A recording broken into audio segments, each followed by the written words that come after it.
Hello दोस्तों, आपका स्वागत है एक बार फिर एक नए वीडियो के साथ। आज हम बात करेंगे इनकम टैक्स से जुड़ा एक टॉपिक के बारे में कि जो कि एचआरए और एटीजीजी से रिलेटेड है। तो दोस्तों अब स्टार्ट करते हैं कि condition for claiming HRA exemption under section 1013 है कि अब क्या है कि अब आपको डिडक्शन या एग्जाम्शन डिडक्शन जो होगी वो एटीजीजी में होगी और आपको अलाउंसेस जो मिलेंगे, यहाँ पे मैं इसको करेक्ट कर लेता हूँ, यहाँ पे अलाउंसेस कर देता हूँ।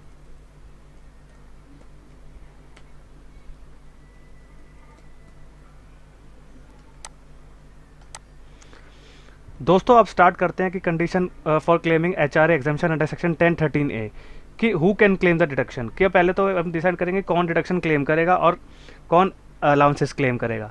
तो अब पहला तो पॉइंट है कैलकुलेशन। अब मैं आपको बताऊंगा कि सेकंड पॉइंट में कि कैलकुलेशन फॉर क्लेमिंग एचआरए, आपको एक कॉम्प्रिहेंसिव फॉर्मूला समझा दूंगा मैं कैसे कैलकुलेट करते हैं एचआरए। फिर मेथड बताऊंगा, उसके साथ एग्जाम्पल भी समझाऊंगा मैं आपको।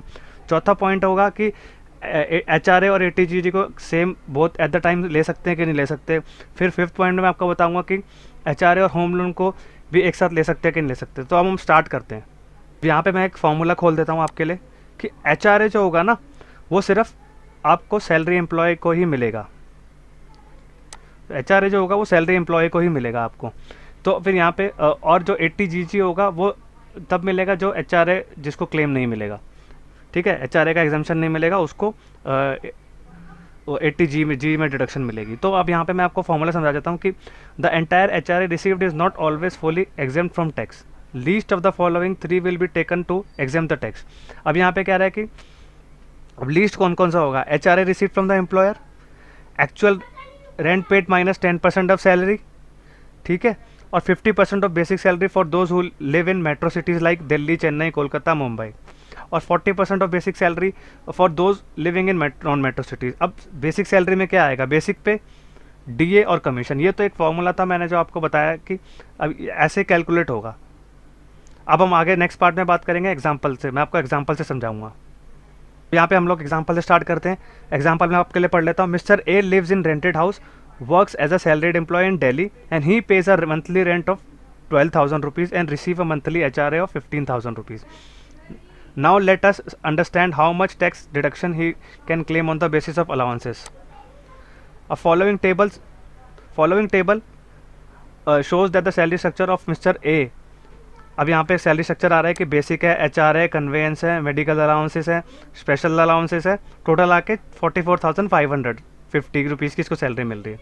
अब amount of deduction that can he claimed with the list of the following. अब वो कह रहे हैं कि लिस्ट ऑफ द फॉलोइंग इसको एग्जाम्पशन मिलेगी। Actual rent minus 10% of salary, rent 12,000 था और सैलरी का 10%। सैलरी का 10% इन्होंने कैसे निकाला होगा? बेसिक से ही निकाल दिया इन्होंने, और तो कुछ अलाउंसेस को मिलेंगे भी नहीं क्योंकि ना वो है कमीशन है ना आपका डी है। तो यहाँ पे आ गया 9,700।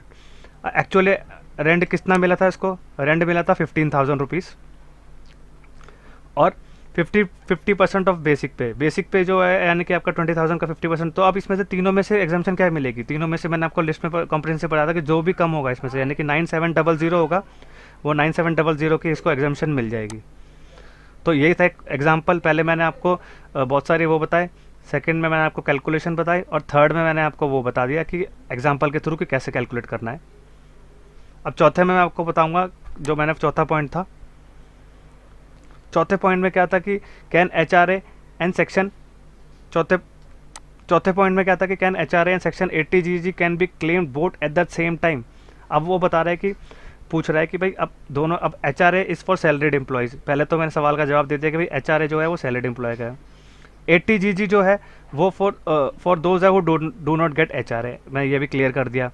Both can not be claimed at the same time. अब वो कह रहे हैं कि दोनों एक साथ नहीं ले सकते आप, क्योंकि आप एक तरफ तो आप एग्जाम्शन ले रहे हैं रेंट की एचआरए क्लेम करके, फिर आप एटीजीजी भी ले रहे हैं, तो दोनों डबल आपको एग्जाम्शन मिल जाएगी। तो ये डिसअलाउड है इनकम टैक्स में। या तो आप एचआरए लीजिए या तो आप एटीजीजी भी लीजिए। और अगर आपका एचआरए नहीं मिल रहा, तो आप लोग क्या कर सकते हैं कि आप फॉर्म 10BA भर सके एटीजीजी में, अपने पोर्टल में लॉगिन करके ई वेरीफाई करके आप लोग अपना डिडक्शन ले सकते हैं।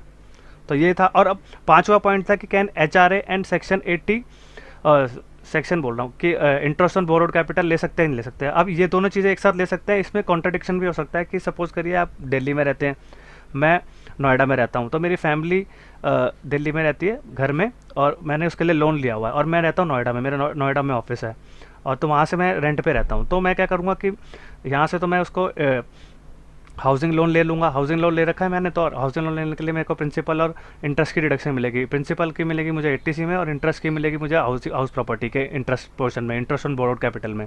और रेंट की मैं HRA भी क्लेम कर सकता हूँ या 80GG में भी क्लेम कर सकता हूँ। तो ये दोनों ले सकते हैं, लेकिन ऐसा नहीं होना चाहिए कि आप दूसरी स्टेट में रह रहे हैं और एक ही स्टेट में रह रहे हैं और आपको ऑफिस जाने के लिए नज़दीकी है, लेकिन आपने क्या कर रखा है कि एग्जाम्शन लेने के लिए आपने दोनों एग्जाम्शन ले रहे हैं, लेकिन अगर आपसे अगर डॉक्यूमेंट्स वगैरह मांगे जाएंगे तो आपसे फिर आपको वो प्रूफ करना पड़ेगा कि आप स्टेट से बहुत, अपने घर से बहुत दूर रहते हैं। अगर आपकी फैमिली रहती है और आपको सपोज करिए आपने घर लिया हुआ है और आपने उसको रेंट पे दिया हुआ है और उसकी आप EMI चुका रहे हैं, तो EMI आपको फिर क्या करना पड़ेगा, आप फिर भी एग्जाम्शन ले सकते हैं, लेकिन आपको रेंटल इनकम भी दिखानी पड़ेगी और उसका इंटरेस्ट का डिडक्शन भी क्लेम करना पड़ेगा।